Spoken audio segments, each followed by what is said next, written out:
Alors, un patient qui a un nouveau diagnostic, j'en ai rencontré dans les salles d'attente, des gens en pleurs.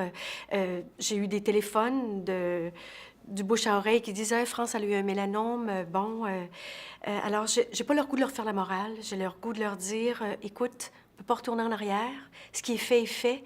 Va de l'avant, transforme-toi en locomotive, en bulldozer et essaie de bien te documenter, de faire des bonnes lectures, d'aller voir, d'avoir des données probantes pour être capable de prendre un choix de traitement éclairé. Pose les bonnes questions à ton médecin, écris tes questions avant d'aller voir ton médecin pour être sûr que tu t'orientes vers le bon traitement. Il est toujours temps de revenir en arrière. Mais si tu n'as pas essayé de traitement, si tu n'as pas essayé de médicaments, bien, peut-être que dans quelques années, tu auras des récidives et tu regretteras. Alors, il y a de plus en plus de nouvelles molécules, il y a de plus en plus de choses qui sont accessibles.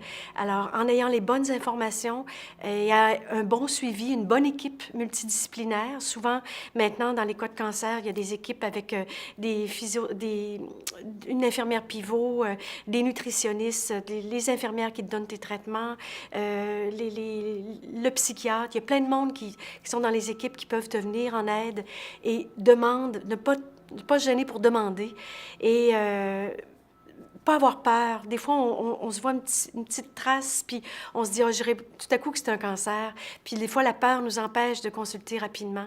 Alors, quand on a un diagnostic, il faut se battre, il faut se transformer en bulldozer, puis pas lâcher.